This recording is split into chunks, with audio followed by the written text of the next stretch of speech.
The ocean was quiet, almost too quiet.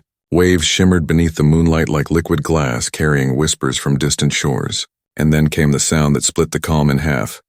"Let me help you overboard, stowaway." The voice was sharp, cruel, dripping with entitlement. Moments later, a pair of manicured hands shoved against a woman's back. On the upper deck of the Celestial Grace, under the endless night sky, Clara Voss, a wealthy socialite in diamonds and pearls, cornered Maya Trent against the railing. The sea below churned black and furious, hungry for mistakes. "Security won't even file a report when people like you vanish." Clara sneered, pressing harder. "No one believes a stowaway anyway." Maya's body tilted dangerously over the edge. Her knuckles whitened as she clutched the cold metal rail, yet her face stayed calm, almost unnervingly composed. "Last chance," Clara hissed. "Admit you don't belong here. Or find out if stowaways can swim." What Clara didn't know, what would soon change everything, was that Maya Trent wasn't just another passenger. She was a major in the Marine Corps, decorated for valor, trained to survive storms far worse than this. But the story didn't start here. It began 2 days earlier, with a woman trying to take her first breath of peace after 15 months in combat zones. The Caribbean air hit her like freedom itself as Maya stepped onto the gangway of the Celestial Grace. For once, she wasn't in uniform. White linen pants, sunglasses, the subtle confidence of someone who had earned rest the hard way. After years of deployments, she wanted silence, not salutes. But peace has a way of attracting those who can't stand to see it in others. At the check-in desk, she handed her ID and reservation details to a young attendant. The woman's eyes flicked between the photo, the name, and the words Presidential Suite, Horizon Deck. Her voice trembled slightly. "Just confirming, that's the Horizon Deck Premium Suite?" "That's correct," Maya said, calm as a still tide. A few feet away, Clara Voss watched the exchange with sharp interest. Her husband scrolled through his phone, oblivious to the venom forming beside him. "They're really letting anyone on board these luxury cruises now," Clara muttered loudly enough for Maya to hear. "Standards have fallen so low." Maya ignored her, taking her keycard with polite efficiency. But Clara shifted deliberately, bumping into her shoulder as she passed. "Excuse you," Clara snapped, though she was the one who caused the collision. Maya's training kept her response automatic, gentle, composed. "I apologize," Clara scoffed and turned away. "Pushy," she murmured, the insult as sharp as glass hidden in velvet. That was strike one. That evening, the Celestial Grace shimmered under chandeliers. The dining hall glowed with golden glass. Maya entered alone, wearing a midnight blue gown that caught every flicker of light. She moved like quiet authority dressed in elegance. The captain rose slightly as she approached. "Miss Trent, welcome aboard," he greeted warmly, glancing at the notes on her VIP status. "We're honored to have you." Across the room, Clara froze mid-conversation. Her eyes narrowed as she watched the exchange. Why her, she thought. What makes her so special? As the captain poured Maya's wine personally, Clara's irritation festered into something darker. It wasn't just envy. It was disbelief that someone like Maya could be treated as an equal, or worse, as someone important. When Maya later excused herself to the restroom, Clara followed. Inside the mirrored space, she approached the sink next to her target. "I couldn't help noticing your bracelet," she said, motioning toward Maya's platinum wristband. "That's the highest tier. You sure that's not a mistake?" Maya met her gaze in the mirror. Her reflection didn't flinch. "No mistake. Enjoy your evening." She left without another word. That calm, that self-control, it infuriated Clara more than any insult could. The next morning, sunlight glittered across the ship's infinity pool. Maya reclined in a cushioned chair, finally relaxed, reading a thick book on ocean sustainability, a project she'd soon present to a major environmental board. For the first time in years, the sound of waves didn't mean war. Then came laughter, loud, fake, meant to be heard. Clara and 3 friends strolled in, their perfume thick in the air. "Oh, look," Clara said, spotting Maya.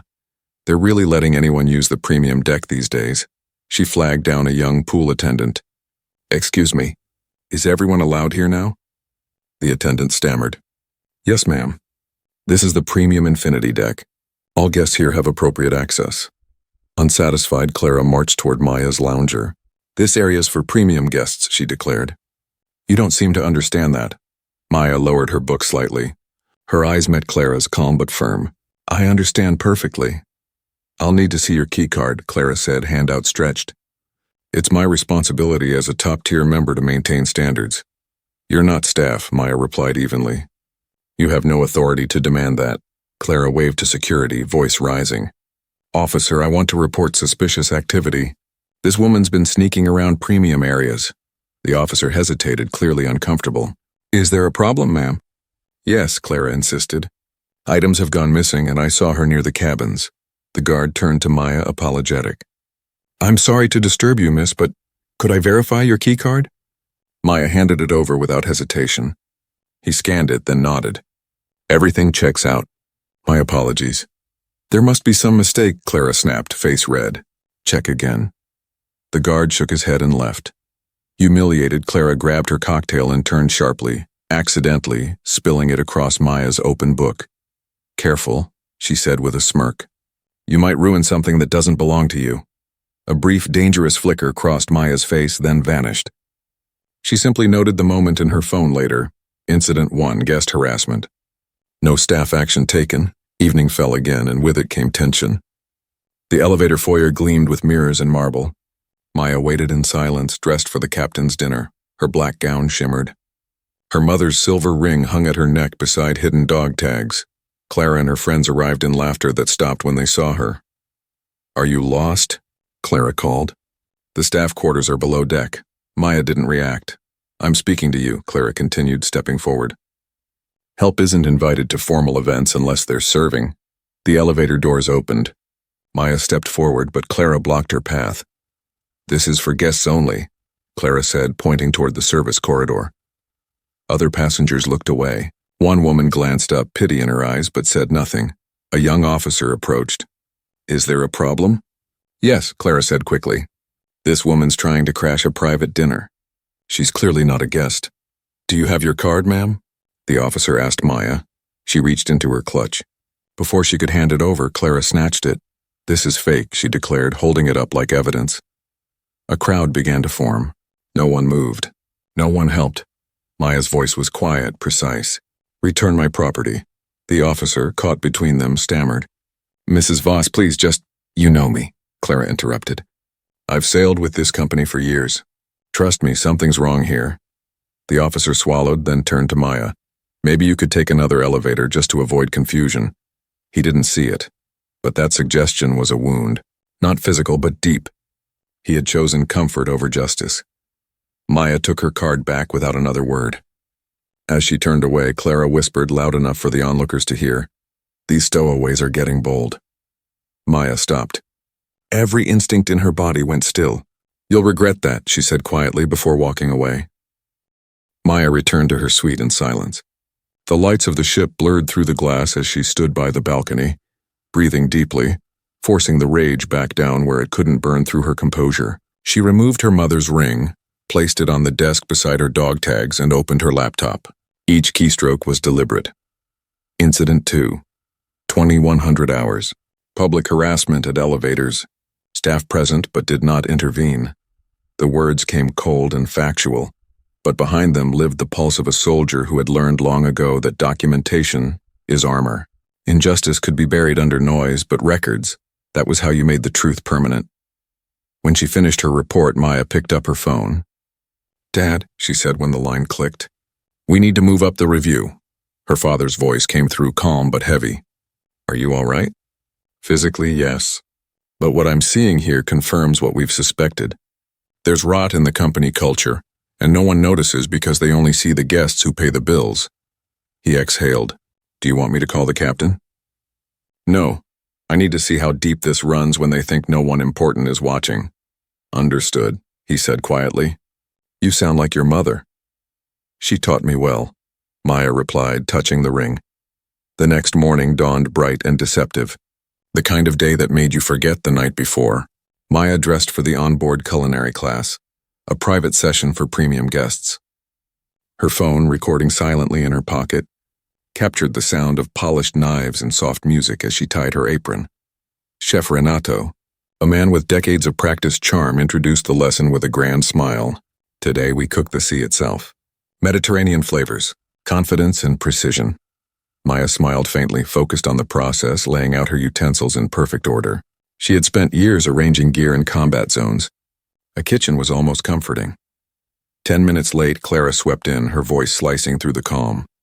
"Sorry to keep you waiting," she said loudly, not sorry at all. When her eyes met Maya's, her mouth twitched. "Oh, what a surprise.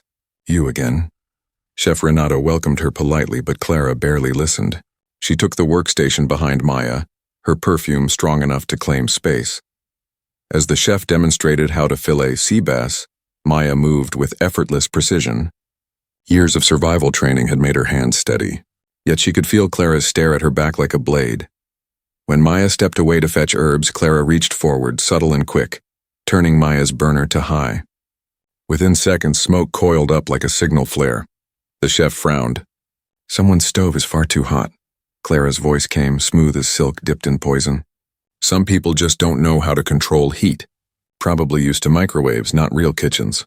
A few guests chuckled uncertainly. Maya returned, assessed the situation instantly, and without panic shifted the pan off the burner. "It's under control," she said evenly. Chef Renato offered a smile that didn't reach his eyes. "Would you like me to help?" "No, thank you," Maya said. "I prefer to finish what I start."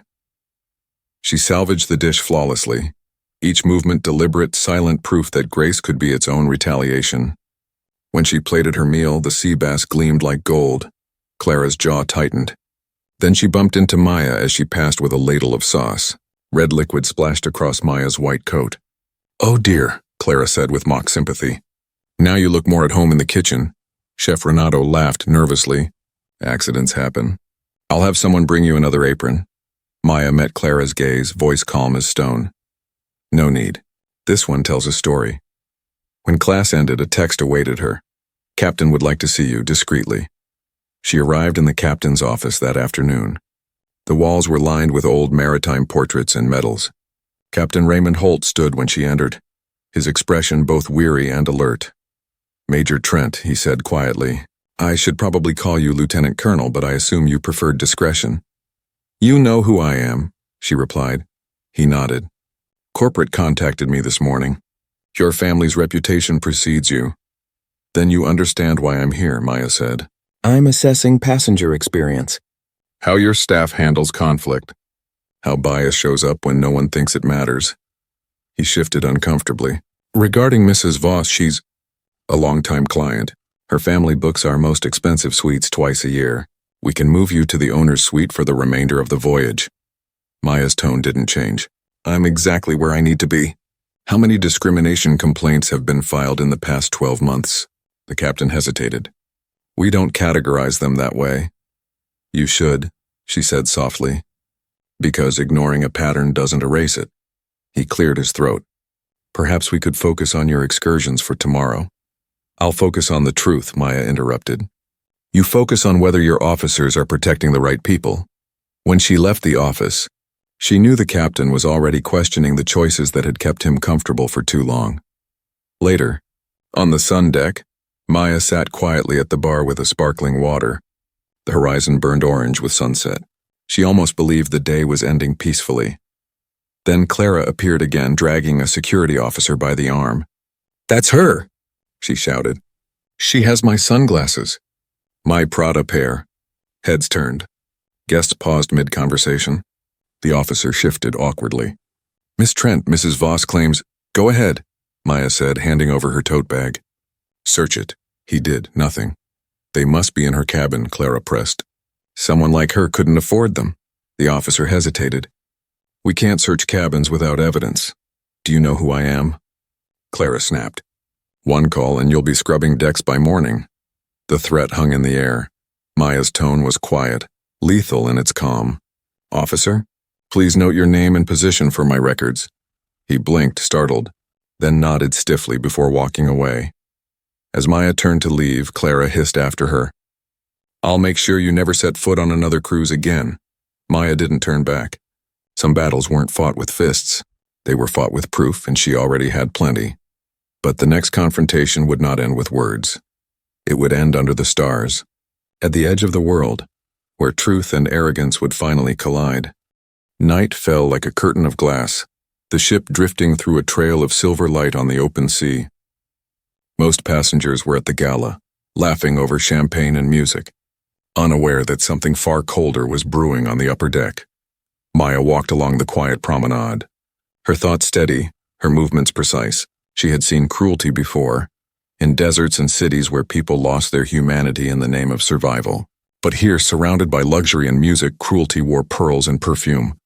Behind her came the click of heels, slow, measured, familiar. "I know what you are," Clara's voice hissed from the shadows. She stepped into the light, her dress shimmering like frost. "You don't belong here, and I've made sure everyone knows it." Maya turned to face her. "And what exactly am I, Mrs. Voss?" "You're a fraud, a fake. Someone pretending to be what you're not. This ship isn't for people like you." Maya's expression didn't change. "You sound afraid, Clara. What are you so scared of? That the world doesn't bend to you anymore?" Clara's face flushed red. She stepped closer, the smell of alcohol strong on her breath. "Don't talk to me like that. People like you should learn respect." When Maya moved to pass, Clara's hand shot out, grabbing her arm. The grip was strong, desperate. "Maybe you should go for a swim back to where you came from," she snarled and shoved. Maya caught the railing just in time. Her heart slammed against her ribs. The black sea roared below. For a moment, every instinct screamed to strike back, to end the threat. But years of discipline held her still. "Remove your hand," Maya said, her voice low and dangerous. "Now," Clara smirked. "Or what? No one will believe you." "I'm a platinum member. You're nothing." But before she could say more, a new voice cut through the tension. "Actually," it said from the doorway, "Major Trent is someone you might want to believe." Captain Holt stood there, flanked by the first officer and 2 security guards. The officer's body camera light blinked red, recording everything. Clara froze, confusion twisting across her face. "Major what?"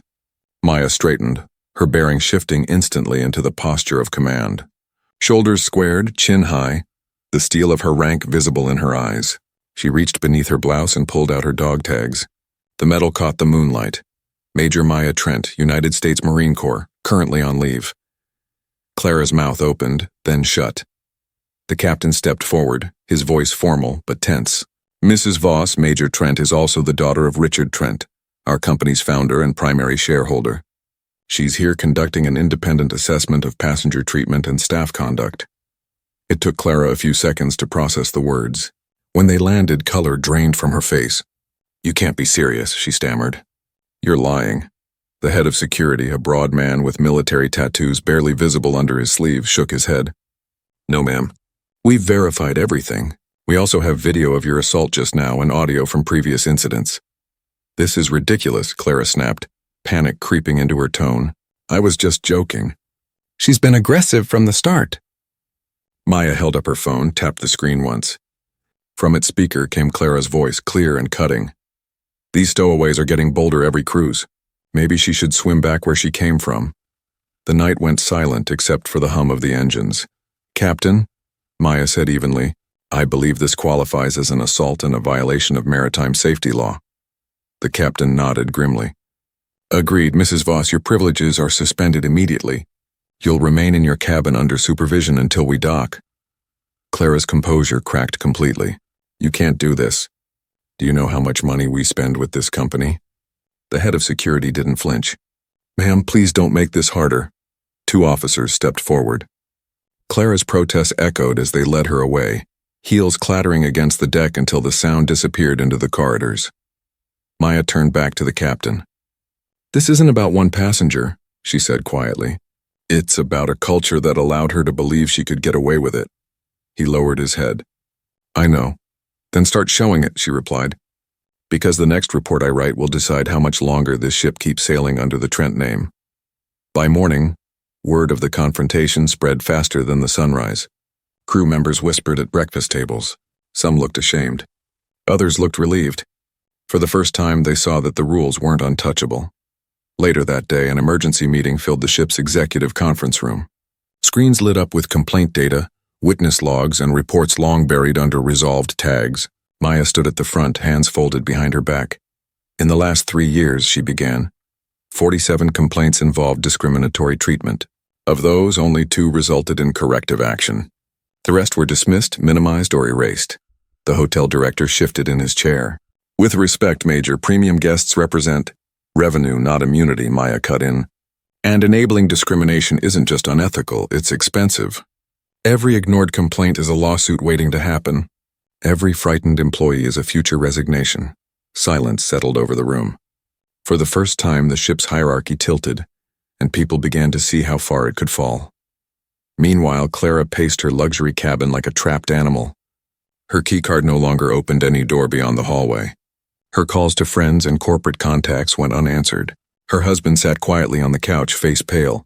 "Say something," she demanded. He sighed. "Maybe it's time to stop fighting a battle you already lost." Clara turned toward the mirror. The woman staring back looked unfamiliar, frantic, stripped of power. "I didn't lose," she whispered.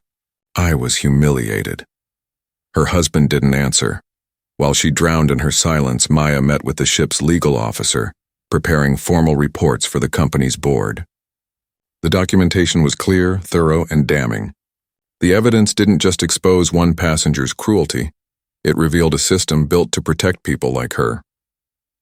The next day, a helicopter landed on the ship's upper deck.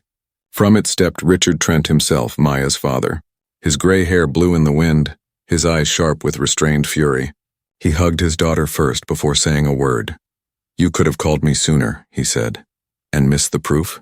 she replied. "You always said justice means more when it's undeniable." He looked at her with quiet pride. "Your mother would have agreed." That afternoon, another meeting began, this time with both of them at the head of the table. "Effective immediately," Richard Trent announced. "The Celestial Grace will undergo a full cultural audit. Every complaint will be re-examined. Every crew member will be protected when reporting misconduct. And every guest, no matter how rich, will be held accountable." Across the table, the captain nodded, determination replacing shame. "It's time we earn the kind of reputation we pretend to have." As the sun fell beyond the horizon, Maya stood on the observation deck again. The same place she'd been pushed. The same sea, now calm. Justice, she thought, doesn't need to shout. It just needs to stand its ground. She wasn't finished. The storm she'd started was only beginning to roll through the fleet. By sunrise, the Celestial Grace felt different. The air carried something new, an undercurrent of unease mixed with the strange quiet that follows the first crack in a wall that's been standing for years. Crew members whispered in corridors, sharing fragments of what had happened. Some were stunned, others quietly hopeful. For once, someone with power had stood up for those without it. In her suite, Maya reviewed the files Captain Holt had delivered overnight. Years of complaints. Patterns of silence. Witness statements ignored. Reports rewritten to protect names that brought profit.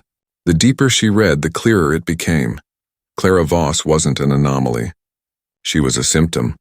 Across the ship, Clara's world was shrinking fast. The same staff who once hurried to refill her glass now avoided her eyes. Her keycard no longer worked at the spa or the private lounges. Every door she opened led to another reminder of what she'd lost. Her phone buzzed constantly. Texts from social groups, old friends, fellow socialites, all demanding explanations. Or worse, cutting her off entirely. She turned to her husband, pale and sleepless. "They can't just erase me like this." He looked at her with quiet exhaustion. "You erased yourself." At that exact moment, a knock came at the door. 3 people entered. 2 men in tailored suits and a woman whose calm confidence carried its own authority. She introduced herself simply. "I'm Laura Kim, legal counsel for Trent International." Clara crossed her arms. "What is this?" "We're here to discuss the incidents of the past 4 days," Laura said evenly. "You've been accused of multiple violations, including harassment, defamation, and attempted assault." "This is absurd," Clara snapped. "You have no idea who I am." "That line," Laura replied, opening a folder, "is the one that created this entire problem." Her husband spoke softly. "Please, Clara, just listen," Laura continued. "We have recorded audio, video footage, and witness statements. Lieutenant Colonel Trent has authorized 2 possible outcomes. The first, formal criminal charges, civil litigation, and a permanent ban from all Trent properties worldwide.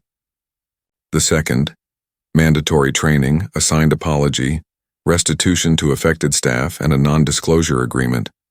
Clara blinked. "Restitution? How much?" Laura told her the number. It made her go still. That's blackmail, Clara whispered. It's proportional accountability, Laura said. A fraction of what damages would cost in court. Silence hung heavy. Clara's hands trembled, but she forced a smirk. She's ruining me. No, Laura replied quietly. You did that yourself. By noon, the legal team left with signed documents. Clara's name would never appear in the press. But the system that had protected her would not survive the week. Maya stood before the crew that afternoon in the main theater, the seats filled with more than 300 employees. She wore a simple navy suit, her medals tucked away. This wasn't about rank, it was about rebuilding trust. I know many of you witnessed what happened, she began. Her voice carried easily, not through volume but through certainty. Some of you have seen similar things before. Maybe you wanted to speak up but didn't feel safe. That ends today. The crowd was utterly still. In the Marines, she continued, we have a rule. You protect the people beside you, no matter what. Leadership isn't about power, it's about accountability. Starting now, this ship will run by the same principle. She outlined new policies with the precision of a commander delivering mission orders. Zero tolerance for discrimination. Anonymous reporting. Escalation channels that bypassed compromised supervisors. Guests who threatened staff would receive one warning. A second incident would restrict their privileges. A third meant immediate removal from the vessel. A young woman raised her hand, voice uncertain. What if management tells us to let things go? Maya met her eyes. Then management answers to me. Murmurs spread through the room, growing into quiet applause. For the first time, the crew felt seen. Meanwhile, across the ship, Clara sat at her vanity, staring at her reflection. Her makeup was perfect, but her face told another story, one of cracks she couldn't hide. The tablet on her desk showed messages from home. We're sorry, but your membership has been suspended. The board voted to remove you from the charity committee. Perhaps some time out of the spotlight would be best. She closed the device, her fingers shaking. For years, her power had lived in invitations and appearances. Now all she had left was silence. On the bridge, Captain Holt watched as the horizon burned gold. You've turned my ship upside down, Major, he said quietly. Maybe it needed turning, Maya replied. He smiled faintly. You could have exposed your identity on day one. Why wait? Because change built on fear doesn't last, she said. I needed them to reveal who they really were when they thought no one important was watching. The captain nodded slowly. You've given us a chance to be better.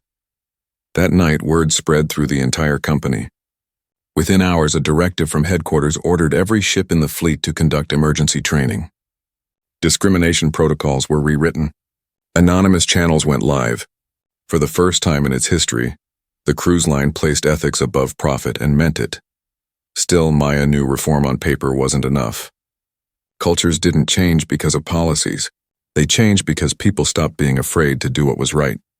The next morning, she met with a group of junior staff members, housekeepers, waiters, maintenance workers, people who had been invisible for too long. They spoke cautiously at first, then more freely. One told her about a guest who had screamed slurs when his room service took too long.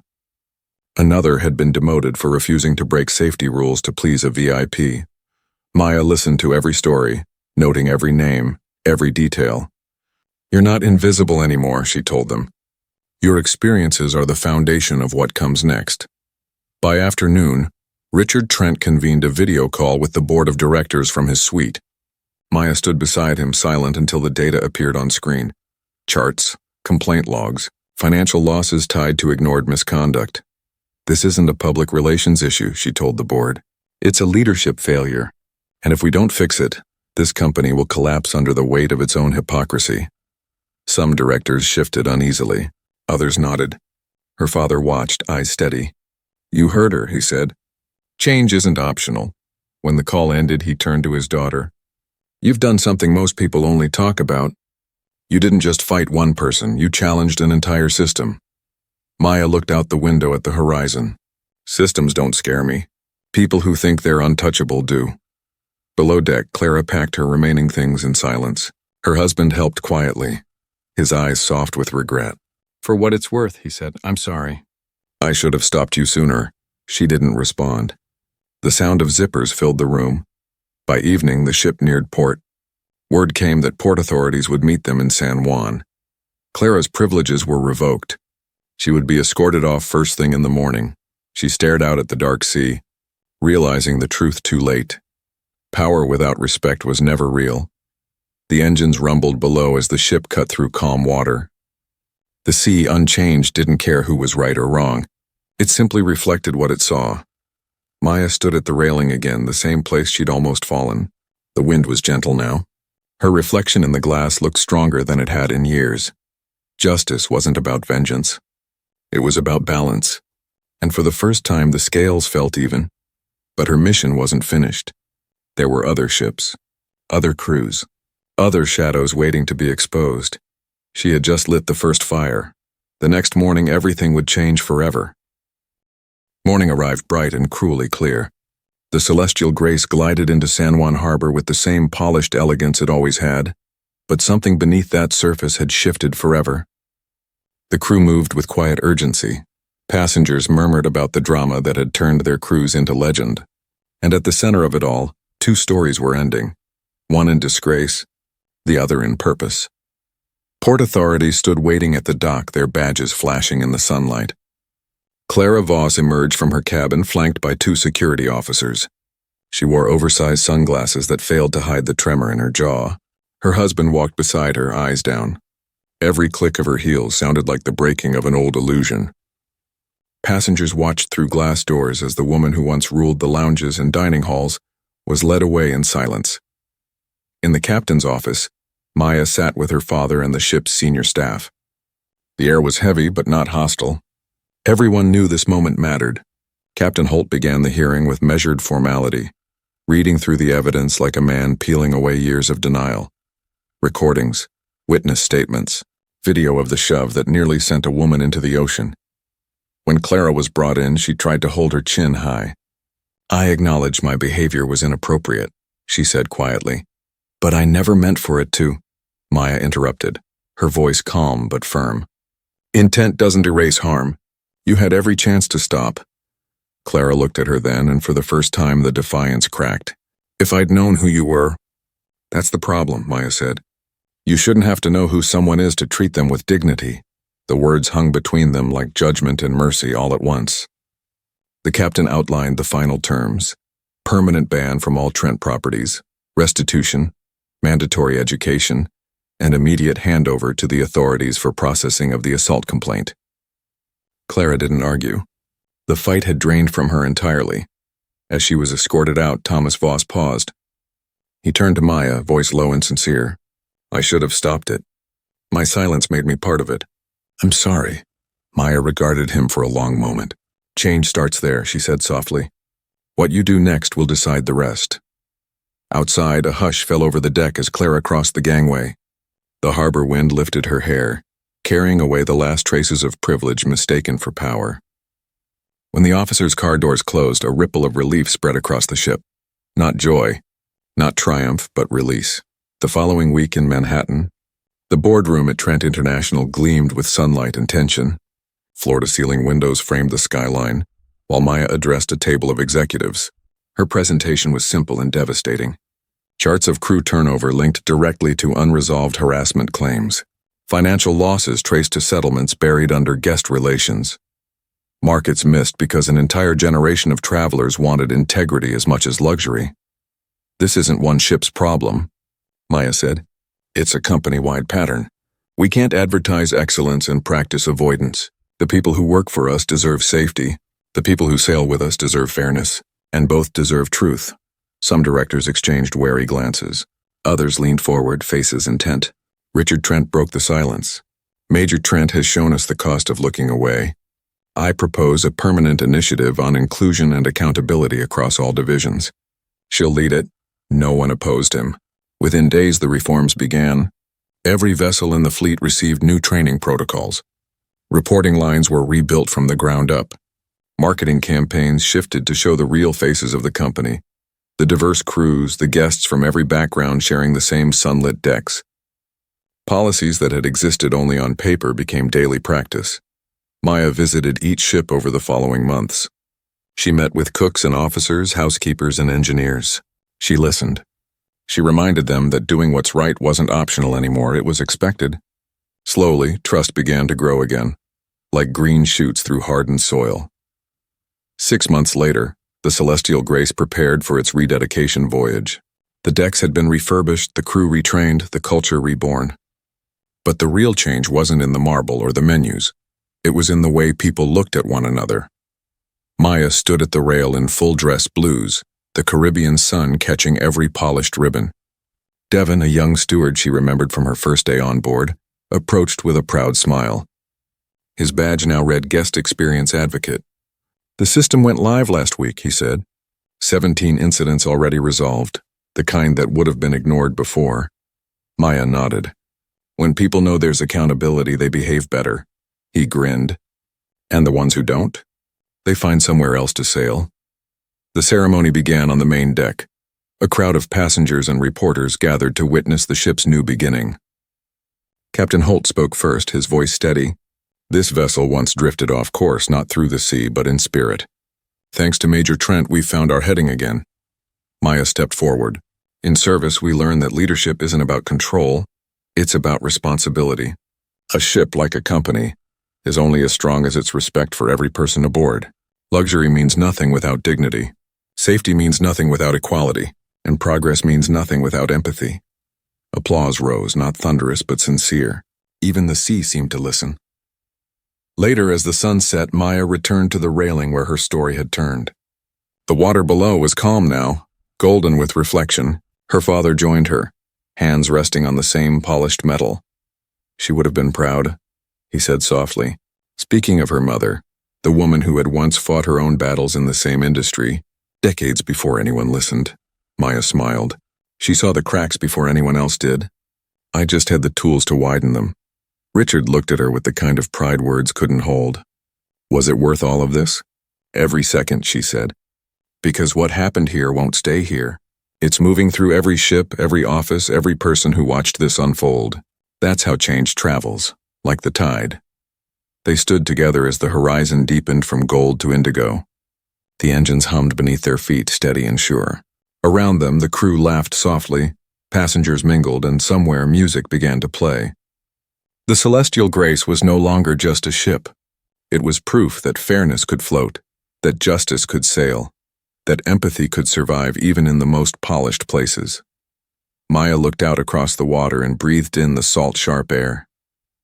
The ocean stretched endless before her, the future wide and waiting. Power, she thought, isn't what you take. It's what you use to lift others. The Celestial Grace moved forward, its wake glowing in the last light of day, carrying with it a new story, one born from defiance, rebuilt through compassion, and bound for horizons no arrogance could ever reach again. Weeks passed and the waves kept rolling, but the echoes of that voyage didn't fade. They rippled through boardrooms, news feeds, and quiet conversations among crew members who finally felt seen. The world had taken notice of what happened aboard the Celestial Grace. The headlines didn't name Clara Voss. Contracts and settlements ensured that, but everyone in the industry knew.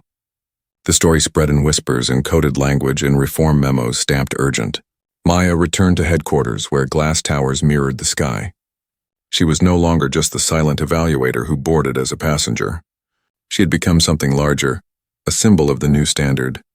The company's ships began reporting higher satisfaction ratings, fewer complaints, more transparency. But success, she knew, was fragile. Culture didn't transform overnight. It was a living thing that needed protection. Her office overlooked the river. The walls were simple, no framed medals, no awards, just maps, case reports, and photos of crews from across the fleet. She spent her mornings reading updates from captains who had once been defensive, but were now engaged allies. Implemented training. Results promising. Staff morale up by 20%.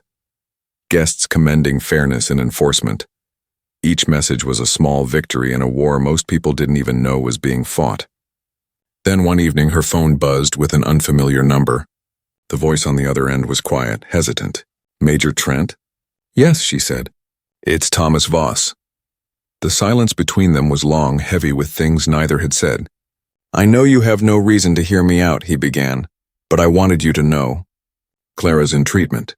Therapy, restitution work, She reads about what you've done. She says it's the first time she's understood what she became. Maya said nothing for a moment. The sound of city rain tapped the window like soft drumming. I don't hate her, Mr. Voss, but understanding isn't the same as undoing. She has a long way to go.